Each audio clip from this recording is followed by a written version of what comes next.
Mesdames et messieurs, bonsoir. On se retrouve dans cette nouvelle édition de 22 heures, au sommaire de l'actualité. Aux nouvelles nationales, clôture de la 24e édition du concours régional de mémorisation du 5 euros.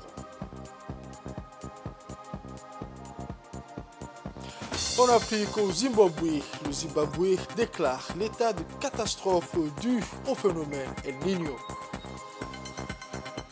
Les détails de ce journal à présent, mesdames et messieurs. Après la fin des compétitions intenses qui ont duré 3 jours, tout le monde a eu rendez-vous hier avec la cérémonie de clôture de la 24e édition du concours régional de mémorisation du Coran el-Karim et le prix du chef de l'État.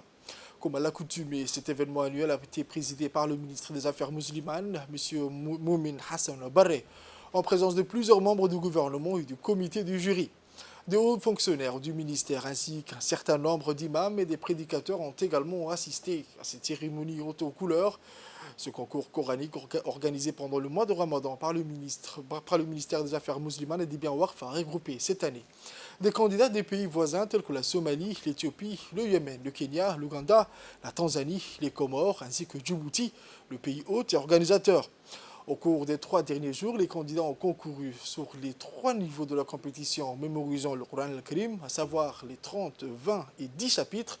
Il est à noter que le ministre des Affaires musulmanes et des biens Waqf a pris toutes les mesures et dispositions nécessaires pour assurer le succès de ce concours et pour créer l'atmosphère appropriée afin que les candidats relèvent cet honorable défi avec détermination et ambition avec le succès et l'éclat.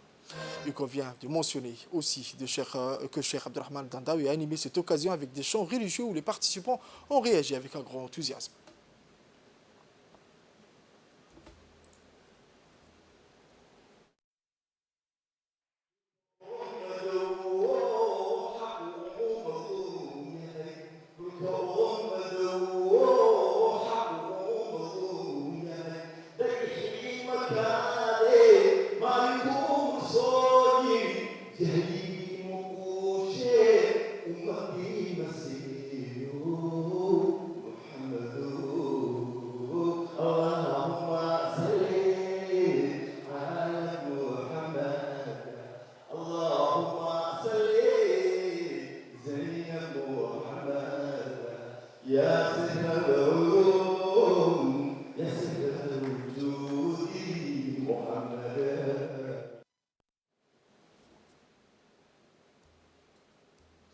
Au début de cet événement, les concurrents participant à cette édition du concours régional de mémorisation du Coran ont alterné sur la tribune pour ravir l'audience avec des magnifiques récitations du Coran al-Karim.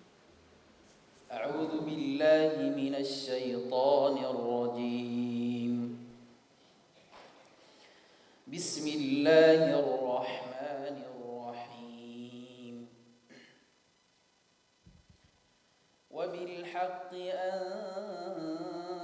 أنزلناه وبالحق نزل وما أرسلناك إلا مبشرا ونذيرا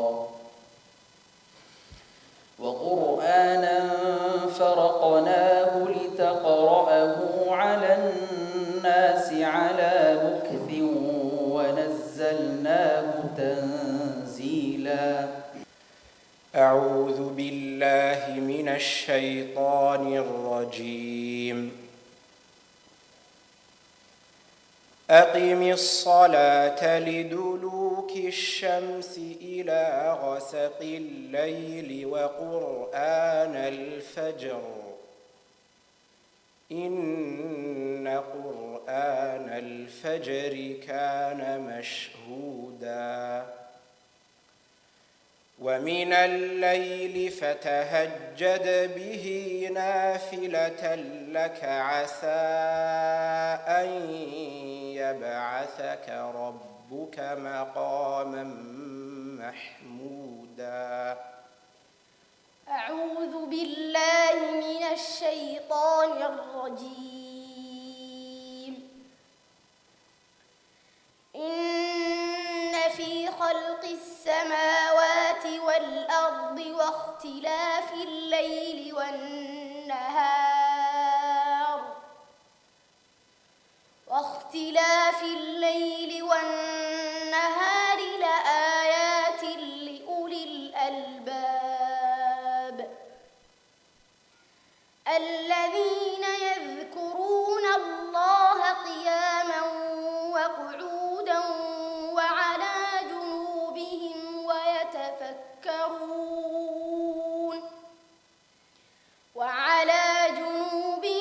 ويتفكرون في خلق السماوات والأرض ربنا ما خلقت هذا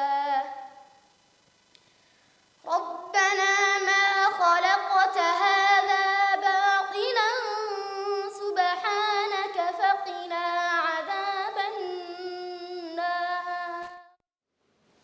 Place au discours officiel à présent où le président du comité du jury, Cheikh Mahmoud Ahmed Obsi, a prononcé son discours lors de cette cérémonie de clôture de cet événement coranique organisé par le ministère des Affaires musulmanes et des Biens Warf, soulignant l'importance primordiale de ce concours pour encourager les jeunes à mémoriser le livre d'Allah.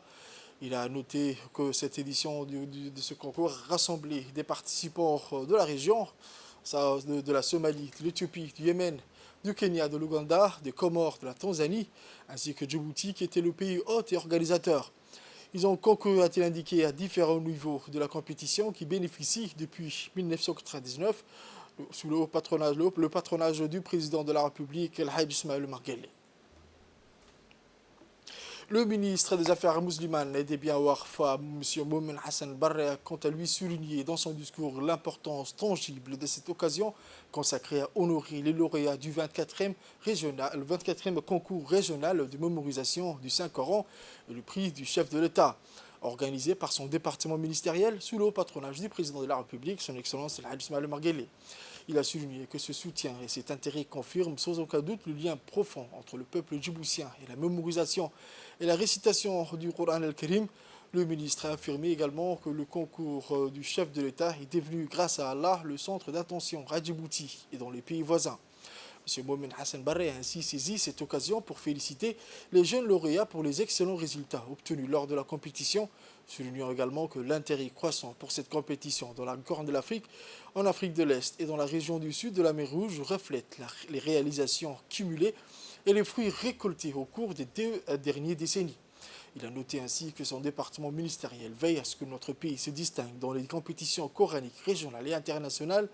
À cet égard, un département d'études coraniques, a-t-il ajouté, et de récitation a été créé à l'Institut Al-Wasatiyah et de la culture de la paix, dans le but de former des mémorisateurs compétents, des imams et des prédicateurs dotés d'une compréhension profonde des objectifs et des finalités de la religion pure, afin de renforcer l'harmonie, la cohésion sociale et la paix de nos communautés.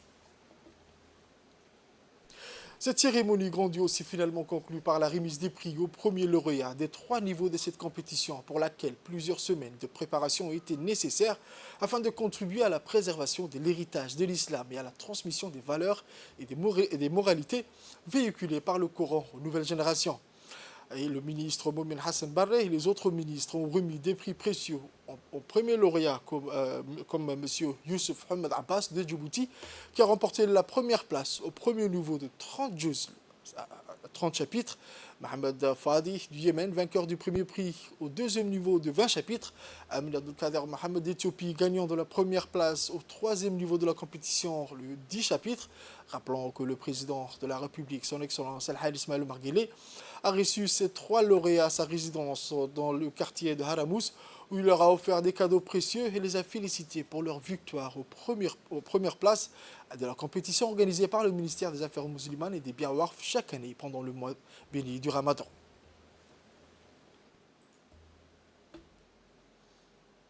Le qasaïd est un type de chanson et de mélodie musicale dans laquelle on glorifie Dieu, le Tout-Puissant, et le prophète, paix et salut sur lui. Le qasaïd est couramment pratiqué et écouté par les Djiboutiens, surtout en période du Ramadan et des fêtes musulmanes. Cependant, il est devenu une nécessité d'organiser ce genre une compétition afin de déterminer les meilleurs parmi ces groupes dans le pays. La compétition s'est déroulée en 3 langues trois langues locales, en afar, arabe et somali. Les meilleurs groupes de chacun de ces 3 langues seront récompensés dans le but de les encourager pour continuer davantage. Cette cérémonie a été présidée par la ministre de la Jeunesse et de la Culture, le Dr Hibo Momin Assoui.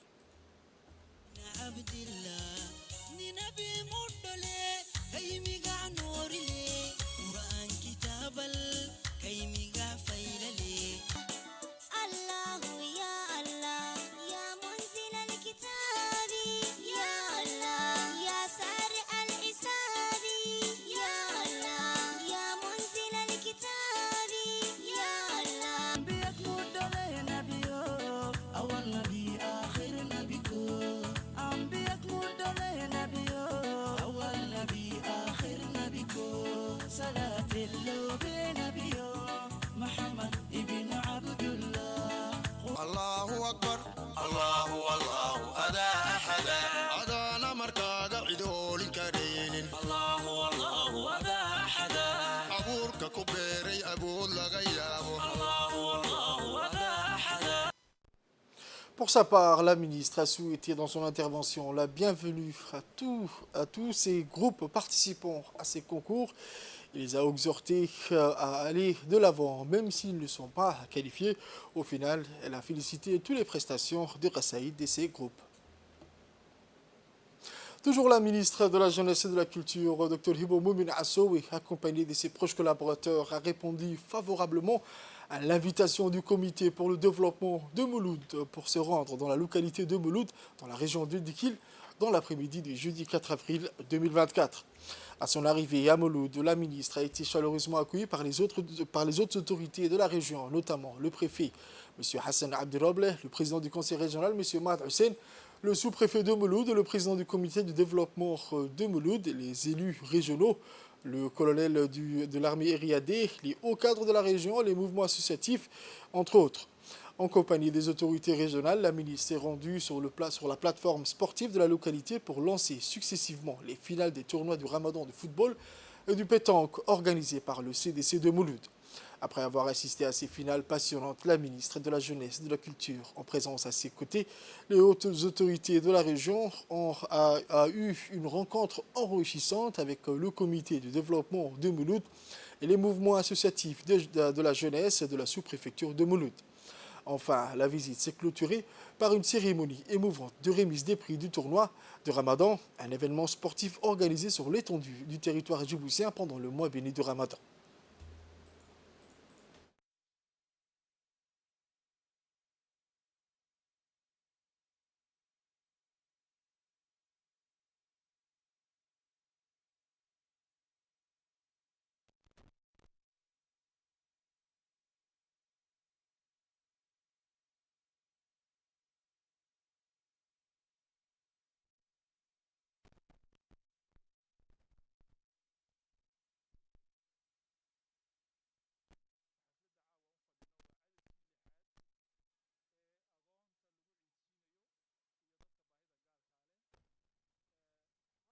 La culture, Dr Hibo Momin Assoui a exprimé sa gratitude aux autorités de la région, au comité de développement de Mouloud et à la population de Mouloud pour leur accueil chaleureux, leur engagement en faveur de la jeunesse dans la région du Dikil, et elle a félicité au final les finalistes de ces finales.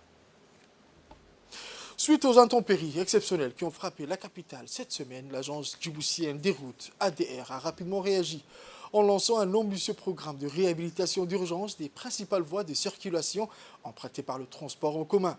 Hier, les équipes de l'ADR se sont rendues à la place Mahmoud Harbi pour commencer la réhabilitation de la gare routière cruciale pour les automobilistes. C'est dans le cadre du programme d'entretien routier annuel. Plusieurs tronçons prioritaires situés dans les communes de Balbala, Boulaos et Razdika seront soumis à des travaux de réfection dans les prochains jours. Cette initiative vise à améliorer la fluidité des déplacements tant pour les biens que pour les personnes, essentielles à la vie quotidienne des citoyens. Ces efforts de rénovation des voiries urbaines ont pu être réalisés grâce à un soutien sans faille du gouvernement qui a généreusement octroyé un don de 265 conteneurs de bitume pur. Cette contribution est destinée à renforcer les capacités techniques et opérationnelles de l'agence djiboutienne de route, lui permettant ainsi de mener à bien ses missions dans des délais toujours plus courts et avec une qualité accrue.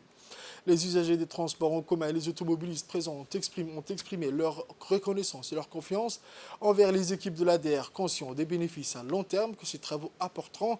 L'ADR reste déterminée à poursuivre ses efforts en faveur de l'amélioration constante du réseau routier djiboutien afin de garantir à chacun un accès sûr et efficace aux services essentiels et aux opportunités de développement économique. Le propriétaire du groupe Abu Ahmed El-Hajj Abdurrahman Ahmed Taha a salué dans une déclaration faite hier à la télévision nationale les efforts déployés par les institutions compétentes pour réhabiliter la place Mahmoud Harbi en centre-ville, qui est un arrêt important pour les bus de transport en commun. Il a souligné que cette initiative vient compléter la nouvelle gare routière qui a été mise en œuvre par le groupe Abu Ahmed dans le cadre de la responsabilité sociale de son entreprise. M. Abdurrahman Ahmed Taha a affirmé que le projet gare routière a été exécuté conformément à la recommandation de son père, le défunt Ahmed Taha Haidar, qui rêvait de le réaliser dans les années 80. Il a également souligné que ce projet a été fait grâce au soutien et le haut patronage du président de la République, son Excellence El Hadj Ismaïl Omar Guelleh, depuis la pose de la première pierre jusqu'à l'achèvement de sa mise en œuvre. Enfin, le propriétaire du groupe Abu Ahmed a exprimé ses profonds remerciements aux agences gouvernementales chargées dans la réhabilitation de la place Mahmoud Harbi, souhaitant Khawatim Mubarak à tous. Autre actualité de ce journal, sous le haut patronage du ministère de la Santé, l'ONG PLA a organisé en partenariat avec l'UNICEF un atelier de restitution des résultats des activités de lutte contre la malnutrition dans les 10 localités ciblées du projet Nutrition dans la région de Dikil, en partenariat avec les autorités locales le jeudi 4 avril 2024. C'est dans le cadre du projet de soutien au renforcement de l'engagement communautaire contre la malnutrition dans les régions d'Ali Sébihi et d'Idikil, financé par l'UNICEF et mis en œuvre par l'ONG PLA, en collaboration avec les services déconcentrés du ministère de la Santé des 2 régions du Sud, a organisé des journées de lancement du projet d'information et de sensibilisation sur les bonnes pratiques sociales essentielles pour la prévention de la malnutrition aiguë des enfants et des femmes enceintes ou allaitantes pour mettre au même niveau d'information à tous les acteurs de ces régions. Puis 15 bénévoles de l'ONG PLA ont été recrutés et renforcés en technique de mobilisation, de communication en PSEA et nutrition dans les localités et villages ciblés de la région de l'Essébillé et d'Idikil. Le ministère de la Santé et l'ONG PLA ont conjointement mis en place un dispositif efficace et efficient permettant à chaque personne dépistée malnutrie bénéficier d'un accompagnement comprenant l'identification des dépistages et de référence des enfants et des femmes enceintes malnutries identifiées dans les 13 localités, villages des régions d'Ali Sébihi jusqu'à son évacuation vers la structure sanitaire le plus proche. Ces derniers sont également bénéficiés de collations durant leur séjour, puis un retour vers leur domicile après traitement. Un logiciel de collecte de données et de diffusion des résultats est également élaboré et dûment complété, permettant de pérenniser et de sauvegarder les données récoltées. Ensuite, on écoute à présent l'intervention du directeur exécutif de l'ONG PLA. On est à partager les résultats avec les autorités et les responsables concernés, et ainsi que les responsables, les chefs coutumiers et des localités cibles de ces activités.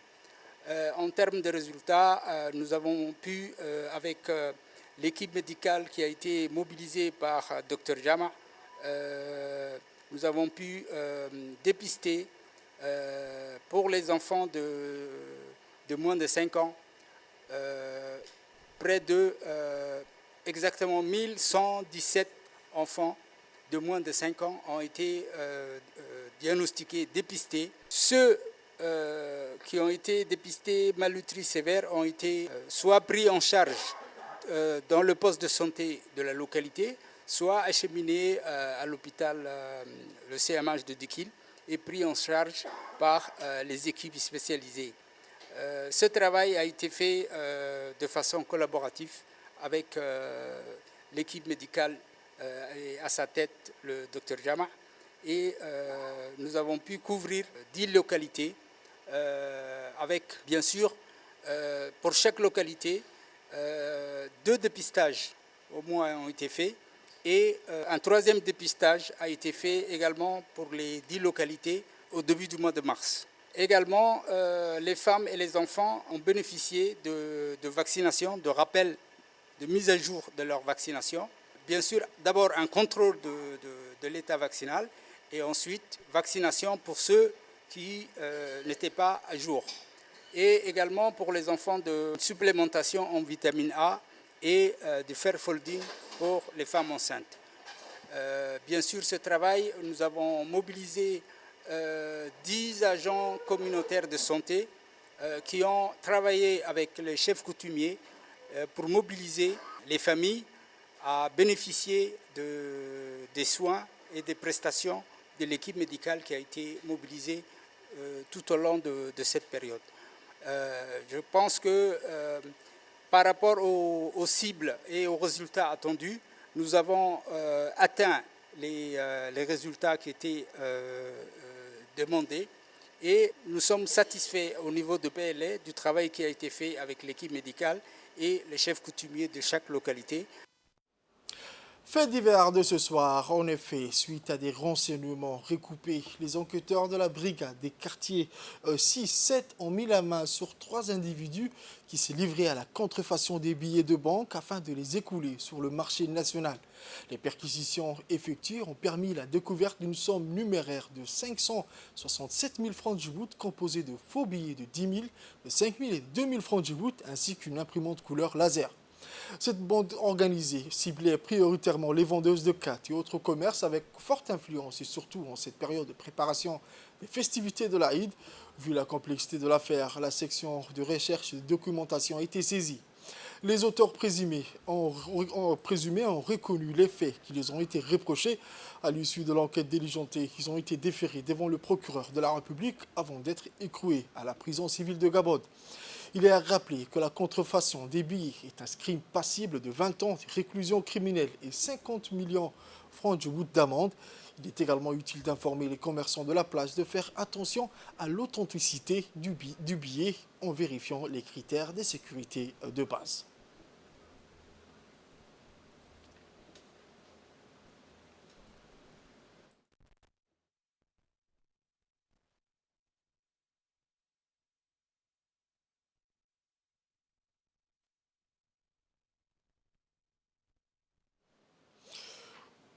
Autres faits divers de ce journal sont dans le cadre des actions de lutte contre la contrebande que la brigade de la douane d'Ali Sebiye, en collaboration avec les éléments de la police du détachement d'Ali Sebiye, ont intercepté à proximité périphérique du secteur de la ville Assedjog une importante quantité de marchandises de contrebande. La marchandise saisie à cette occasion était composée de 50 colis de khat dont le poids total a été estimé à 3500 kg que le contrebandier voulait acheminer vers la capitale. Selon la procédure standard en vigueur, cette quantité a été détruite sur place en présence du chef de la brigade de la douane d'Ali Sebiye, M. Mohamed Moumen Hassan. Pour rappel, chaque semaine, des quantités énormes de khat non autorisées à importer ou à vendre sont saisies et brûlées par les corps en uniforme. Aux nouvelles mondiales à présent, je vous le disais dans les titres, le Zimbabwe a déclaré l'état de catastrophe en raison de la sécheresse dévastatrice qui sévit dans une grande partie de l'Afrique australe. Le président du pays a déclaré qu'il avait besoin de 2 milliards de dollars pour l'aide humanitaire. Cette déclaration était largement attendue à la suite de mesures similaires prises par les pays voisins, la Zambie et le Malawi, où la sécheresse liée au phénomène climatique El Niño a ravagé les cultures, laissant des millions de personnes dans le besoin d'une aide alimentaire. Il a appelé que les agences des Nations Unies, les entreprises locales et les organisations religieuses à contribuer à l'aide humanitaire. El Niño, un phénomène climatique naturel qui réchauffe certaines parties de l'océan Pacifique tous les 2 ou 7 ans, a des effets variés sur le climat mondial. En Afrique australe, il provoque généralement des précipitations inférieures à la moyenne, mais cette année, la sécheresse a été la plus grave depuis des décennies.